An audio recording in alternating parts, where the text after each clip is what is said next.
최근 정부가 밝힌 분양가 상한제 확대 시행 방침에 주택시장이 적잖은 혼란을 겪고 있습니다. 주춤하던 집값은 다시 뛰고 있고 청약시장에는 때 아닌 이상 과열 현상도 나타나고 있습니다. 문제의 핵심은 역시 주택 공급인데요. 공급 위축에 대한 우려가 확산되면서 시장에 적지 않은 자극을 준 모습입니다. 정부도 여러 대안을 놓고 고민이 많을 것 같습니다. 일단 3기 신도시를 내년 말부터 본격적으로 조성하겠다는 대책을 휴일인 어제 내놨습니다. 그래서 오늘 이 부분에 대한 기대 효과, 부동산 향후 시장 전망을 두 분의 전문가들과 이야기 나눠보는 시간 갖겠습니다. 두성규 한국건설산업연구원 연구위원 그리고 권대중 명지대학교 부동산대학원 교수 각각 모셨습니다. 두 분 안녕하십니까? 안녕하세요. 네, 안녕하세요. 먼저 두 박사님께 여쭙도록 하겠습니다. 사실 이 대부분의 사람들이 평생 모은 돈으로 집을 장만하게 되잖아요. 네. 그래서 집값이 오르고 또 내리는 거에 민감한 편이긴 한데 요즘은 유독 심한 것 같습니다. 어느 때보다 집값을 예측하기 좀 어려워서일까요? 요즘 부동산 시장 어떻게 바라보고 계십니까? 네, 우리가 부동산 시장을 이야기할 때 예전에 참 많이 썼던 단어가 양극화라고 이야기를 하고 있는데요. 마치 지금 서울을 중심으로 부동산 시장을 이야기하다 보니까 굉장히 국내 부동산 시장 자체가 모두가 다 가치가 증가한 것처럼 그렇게 착시 효과를 보여주고 있는데요. 사실은 그렇지는 않고 서울과 인접 신도시 몇 군데, 특히 과천 같은 데에는 사실은 놀라울 정도의 상승률을 보여주고 있습니다. 이런 부분들이 결과적으로 본다면은 국내 주택 시장 내에 있어서의 공급 부족에 대한 우려감들이 점차 확산되면서 전국적으로 많은 분들이 또 자금을 가지신 분들도 서울로 좀 집중되고 있는 것이 아닌가, 이런 부분들로 인해서 서울의 어떤 주택 가격 자체가 이전보다는 높은 가치 평가를 받고 있고, 그 부분에 대해서 주택을 가지지 못한 분들의 또 마음 자체가 초조해지는 그런 부분들이 혼합되어 있는 그런 양상인 것 같습니다. 사실은 이런 부분들이 전체 주택 시장의 장기적인 측면에서 보면 바람직하다고 볼 수는 없고요. 그렇지만 정부가 충분히 시장에서 공급 부족에 대한 시그널들이 많이 나왔음에도 불구하고 그것을 무시하고 일방적인 방향으로 사실 일방통행식의 어떤 정책을 지속하는 데 따른 하나의 결과가 아닌가, 이런 생각이 듭니다. 예, 최근 부동산 시장을 바라보는 이 복잡한 혼란스러운 모습을 좀 정리를 해서 한 말씀 해주셨습니다. 일각에선 이번 정부 들어서 발표된 이 정책들이 집값을 더 자극했다, 이런 평가도 나오고 있습니다. 공 교수님, 제가 방금 말씀드렸던 이 말에 대해 좀 어떤 입장이신가요? 우선 정부가 부동산 시장 자체를 충분히 이해하지 못한 것 같습니다. 네. 가격이 오르는 원인은 공급이 부족하거나 수요가 많은 건데 이제까지 가격을 규제해 왔거든요. 지금도 역시 마찬가지로 그런 정책을 내놨는데요. 그러다 보니까 이제 부동산 가격이 오히려 또 왜곡 현상으로 가격이 올라가고 있거든요. 네. 정부가 시장을 좀 바로 읽고 공급이 부족한 지역은 공급을 늘리고 또 수요가 많은 지역은 수요를 분산하는 정책을 좀 썼으면 좋겠습니다. 알겠습니다. 그러면서 가격이 왜곡되면 규제해야 되겠죠. 네. 당장 멀리 볼 것도 없이 이 최근 발표된 이 민간 택지 분양가 상한제가 딱 이 부분에 부합하는 것 같습니다. 두 박사님, 정부가 이 카드를 꺼낸 배경엔 어찌되었건 그 집값 과열을 막고자 했다, 이런 의미를 둘 수 있을 것 같은데, 그런데 정부의 이 예상과는 다르게 집값이 오히려 더 뛰고 있어요. 그렇죠. 이런 부분에서 저도 누누이 지적을 했습니다만, 분양가 상한제의 효과 부분에 대해서는 사실 전문가들 사이에서도 의견이 분분했을 뿐만 아니라 예전의 전례를 보더라도 성공했다고 단정할 수 있는 사례를 확인하기는 어렵습니다. 그런 측면에서 분양가 상한제는 시행 전부터 많은 의구심들을 불러일으켰는데요.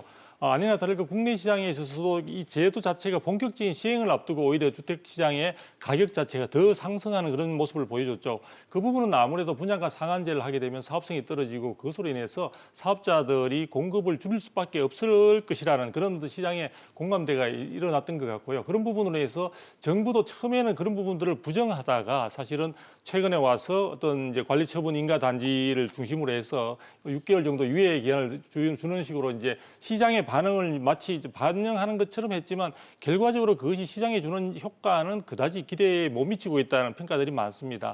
그런 측면에서 본다면 결과적으로 시장에서 필요로 하고 있는 공급 부분이 충분히 되고 있지 못하다는 그런 상태에서 3기 신도시에 대한 사업 자체를 추진을 들고 나왔는데요. 정부가 가지고 있는 가장 유력한 카드라고 볼 수 있고, 여기에 대한 정부의 기대감은 크겠지만 실제 이 부분도 현재 지금 상태에서 보더라도 이미 출발점에서 조금 늦어지고 있는 그런 측면들이 있고, 또 실속 부분에서 이것이 과연 제대로 제 모습대로 굴러갈 수 있겠느냐에 대한 시장의 의구심은 여전히 많은 상태라고 볼 수 있습니다. 집값을 자극한 이 분양가 상한제의 실효성 논란이 계속해서 불거지는 것 같습니다. 시장의 이 불안 심리가 커질 때쯤 분양가 상한제 적용을 6개월간 유예하겠다는 추가 조치가 얼마 전에 나오긴 했었습니다. 홍 교수님. 네. 그런데 다소 늦은 감이 없지 않다 이런 평가도 나오고 있어요. 그렇죠. 이제 국토교통부가 지난 8월 6일부터 이걸 발표했는데요. 과연 이제 재건축 재개발 사업 그 관리 처분 단계가 분양인지 이게 등가 교환 방식이 교환 방식인지를 구분해야 됩니다. 예. 우선 그 관리 처분 인가를 받았다는 얘기는 그 인허가청에서 인가를 해준 거 아닙니까? 그러면 종전 주택을 내놓고 동호소 추첨을 해서 예를 들어 10억짜리 집을 갖고 있던 사람이 11억짜리를 분양받게 되면 1억을 내게 되죠. 추가 부담이 나오고 네. 만약에 9억짜리를 받으면 1억을 돌려받게 돼 있습니다. 그 기준에 일반 분양분 몇 개 되지 않지만 이거를 이미 예측하고 한 건데 예. 정부가 만약에 여기까지 적용해서 다시 분양가 상한제를 적용한다 그러면 관리 처분 단계가 등가 교환 방식이냐 분양이라는 논란이 있을 수 있어요. 이것 때문에 6개월 연장한 것 같은데 처음부터 연장했어야 됩니다. 그런데 이게 너무 늦어서 예. 이게 내년 4월까지 연기해놨는데 이것이 이제 시장에 주는 혼란이 또 역시 정부에 대해서 신뢰를 잃어버리게 되는 일관성이 없다는 그런 믿음을 잃어버린 것 같아요. 알겠습니다. 대표적인 뭐 재건축 단지 사례를 들어서 네. 정부의 정책 실패를 뭐 조심스럽게 좀 진단을 해주신 것 같은데 연구원님 시장 분위기를 좀 더 좀 자세히 봐야 할 게 그간 집값이 오름세를 보여도 거래가 폭발적으로 늘지 않았다. 거래가 같이 늘지 않았다. 이 네, 부분일 네. 것 같습니다. 그런데 지금은 이 관망세를 유지하던 매수 희망자들이 점차 움직이면서 거래 건수가 서서히 좀 늘어나는 분위기가 지금 감지되고 있단 말이죠. 네, 이 부분을 좀 어떻게 보세요? 그렇죠. 그런 셈이라고 볼 수 있는데요. 그동안에는 정부가 규제를 갖다 굉장히 강화하고 있었기 때문에 그리고 또 세제 부분에 대한 특히 강화 자체가 거래 자체를 힘들게 만드는 그런 요인으로 작용을 했습니다. 뭐 장벽이 되었다 이렇게 예. 이야기할 수도 있는데요. 그런 상태에서 있다가 사실은 올해 들어와서 3월경 정도부터 조금 거래 심리가 회복되기 시작했고요. 거래량 부분에 있어서는 6월부터 시작해서 좀 본격적인 거래량이 좀 더 늘어나는 그런 모습을 보여줬습니다. 그래서 7월 달에 있어서는 제가 보니까요. 총 서울 시내 같은 경우에는 9천 건에 가까울 정도로 상당히 그 나름대로는 늘어난 그런 모습들을 예. 보여줬는데요. 8월 달에 이 부분들이 조금 줄었습니다. 약 한 5,500호 정도, 5,500건 정도로 줄었다가 사실 9월 달에 와서는 정부의 여러 가지 규제나 이런 부분들이 부각이 되면서 급격하게 70%나 줄어드는 양상을 보여주고 있습니다. 그러니까 예.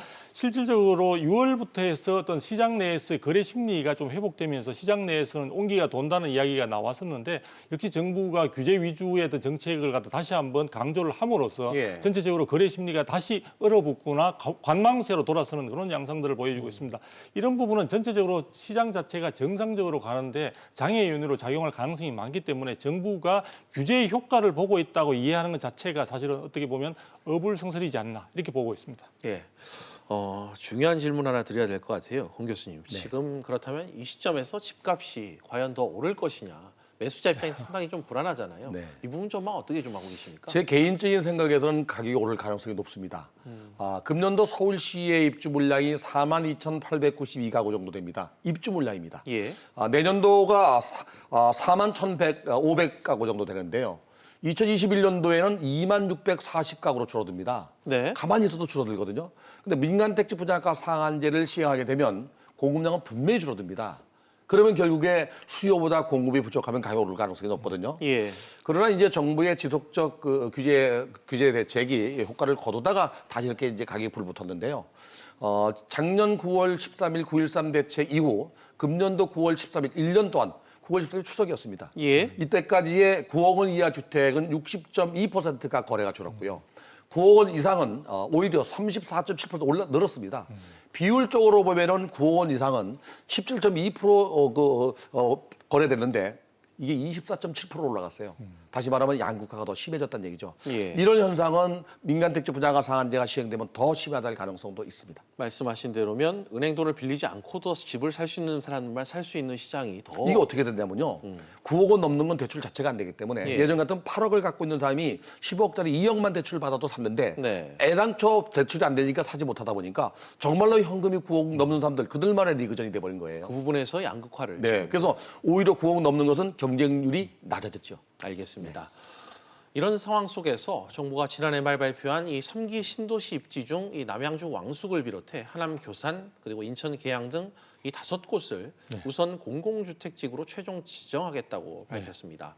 지구 지정이 마무리되면 이 지구 계획 승인 또 착공 등을 거쳐 주택 공급에 이제 들어가게 될 텐데 다시 말해서 이 정부가 3기 신도시 개발을 위한 공식적인 절차를 밟게 된다. 뭐 이런 뜻일 것 같습니다.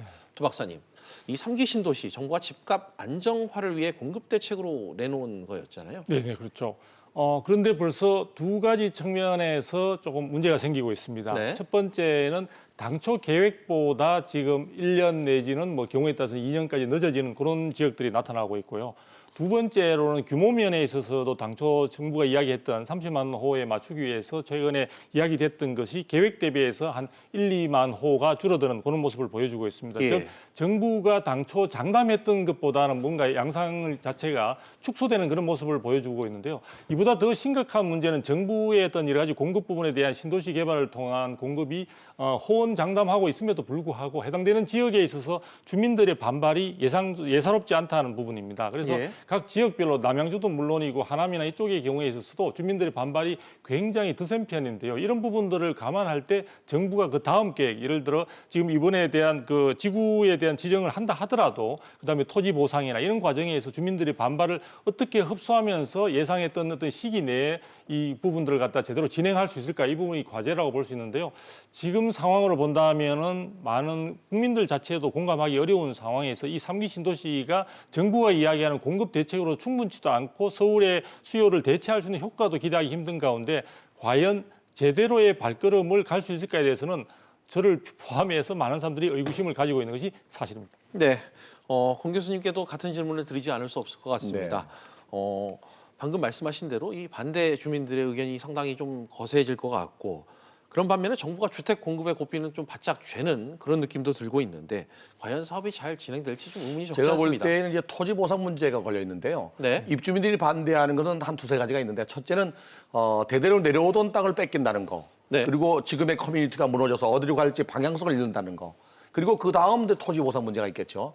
이 토지 보상 문제는 이제 그 1차, 2차, 3차에 걸쳐서 삼심 제도가 있기 때문에 지방 토지 수용위원회나 중앙 토지 수용위원회까지 올라간다면 시간은 길어질 수 있어요. 그래서 1, 2년 만에 토지를 모두 수용하기는 좀 역부족이다.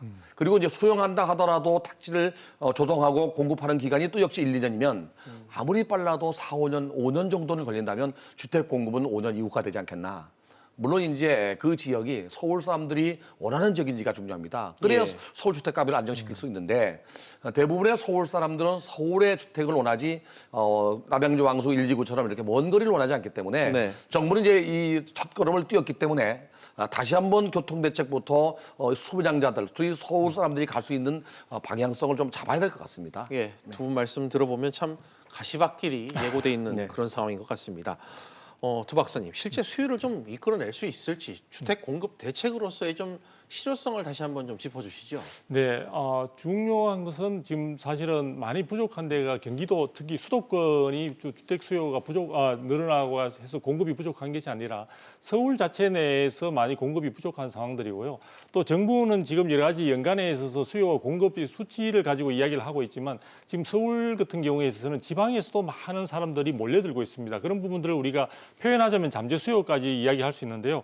앞으로 나중에 10년 뒤에 주택을 마련하려고 했던 분들조차 요즘 불안하니까 좀 미리 당겨서 가능하다면 대출을 받아서 하려고 하는 그런 사람들까지 모여들고 있습니다. 예. 이런 가운데 사실은 대출 벽은 많이 이제 막혀 있고 이러다 보니까 불안 심리는 더욱더 가중되고 있는데요. 이런 부분에서 정부가 충분히 서울을 대체할 수 있는 공간이라고 하면서 3기 신도시를 내놓았지만 이 부분들에 대한 좀 전에 말씀드린 대로 여러 가지 난관이 적지 않은 상황들입니다. 그리고 서울 같은 경우에도 자체적으로 공급 물량을 충분히 쏟아내겠다고 지금 발표는 하고 있지만 예. 그런 부분들도 실질적으로 서울에 있어서의 그 공급 부족에 얼마만한 충분한 그 보완 장치로서의 효과를 가질지에 대해서는 또 많은 사람들이 의구심을 가지고 있습니다. 이런 점들을 감안한다면은 정부도 나름대로는 이런 부분들이 효과적이지 못하다라고 생각을 하고 있는 것 같습니다. 그래서 뭐 단속반, 합동 단속반을 갖다가 가동한다든지 해서 예. 어떻게 보면은 사실은 시장에 있어서 얼음장을 놓으면서 심리를 갖다가 위축시켜서 시장 자체를 고사시키는 쪽, 그것이 마치 겉으로 보기에는 고요하고 안정적인 것 같지만 시장 자체가 사실 병들어가는 모습인데 그런 부분을 가지고 정부가 정책에 효과가 있는 것처럼 호도하려는 그런 것이 있지 않냐라는 좀 저도 너무 앞서가는 것이 되겠습니다만 그런 부분에 대한 걱정도 있기 때문에 예. 정부가 제대로 저는 정확한 시장에 있어서의 시그널, 시장에서 요구하는 부분들을 다시 한번 정부가 차분하게 좀 짚어내는 그런 부분의 어떤 발걸음부터 시작하는 것이 3기 신도시든 아니면 서울의 공급 부족에 대한 우려감도 해소할 수 있는 가장 첩경이 아닐까 생각이 듭니다. 알겠습니다. 사실 이 정책이라는 게 내용만큼이나 적절한 시점이 참 중요하다는 판단이 드는 요즘입니다. 수요와 공급이 영향을 받기 때문이고 집값 향방 역시 달라지기 때문일 텐데요. 이런 측면에서 좀 어떻게 시장을 봐야 될지 상당히 좀 궁금한데 교수님, 네. 권 교수님. 자칫 좀 시장 혼란을 가중시키지 않을까 이런 우려가 좀 많이 드는데 어떻게 평가하세요? 3기 신도시 공급 때문에 시장 혼란을 가중하지는 않을 거라고 봅니다. 네. 그 이유 중에 이제 첫 번째가 서울에 원하는 사람과 수도권을 원하는 사람은 전혀 별개로 돼 있고요. 예. 특히 이제 3기 신도시가 개발돼서 분양되면 문제점이 뭐냐면 공공택지 특별법으로 분양하기 때문에 50% 이상이 임대주택입니다. 과연 수도권까지 나가서 임대주택을 살 수는 얼마나 있겠느냐. 그 지역은 주택이 없는데 이게 좀 문제가 되는데요. 이 3기 신도시가 서울의 집값 환경에는 뭐 미미하나마 어느 정도 영향을 주겠지만 근본적 대책이 될 수는 없다는 생각이 들어요. 알겠습니다. 조 박사님 마지막으로 뭐 두 분께 이 질문을 좀 드리지 않을 수 없을 것 같은데 부동산 정책 방향 좀 어떻게 좀 끌고 나가야 될지 이 부분 한 말씀 끝으로 부탁드릴게요. 네, 정부가 부동산 정책에 대해서 그동안 사실 성과를 거둔 정부가 별로 없었다고 볼 수 있습니다. 그런 점에서 보면은 정부가 너무 조바심을 내지 않았으면 합니다. 일정한 임기 동안에 시장에 있어서 획기적인 어떤 방안을 통해서 시장을 안정적으로 갈 수 있는 장기적으로 안정적인 모습을 띠겠다 하는 부분은 쉽지 않은 과제이고요. 오히려 그것보다는 저는 이 정부가 국민들의 어떤 주거 생활과 관련해서 주택 시장과 관련된 안정을 위한 주춧돌을 놓는다는 심정으로 사실 여러 가지 정책이나 대책 부분을 다시 한번 되돌아보는 계기로 좀 삼았으면 합니다. 그래서 지금까지도 많은 대책들이 10차례 이상 지금 나왔기 때문에 그런 내용들을 다시 한번 점검해보는 그런 발걸음이 지금 어느 때보다 필요한 시점이 아닌가 생각이 듭니다. 알겠습니다. 끝으로 권 교수님도 한 말씀 네. 부탁드립니다. 부동산 정책은 참 어렵습니다. 지역마다 시장이 다르기 때문에 불안전한 시장인데요. 정부가 이 규제 정책만 내놓을 것이 아니라 편중되는 한쪽 정책보다는 예. 공급과 수요를 맞출 수 있는 정책, 공급이 필요한 데는 공급을 늘리고 또 수요도 분산하고 그러면서 시장 가격이 왜곡될 때 규제하는 그런 정책을 좀 내놨으면 좋겠습니다. 그러면서 중장기 대책이 필요합니다. 알겠습니다. 오늘 두 분 말씀 여기까지 듣도록 하겠습니다. 두 분 오늘 나와주셔서 고맙습니다. 감사합니다.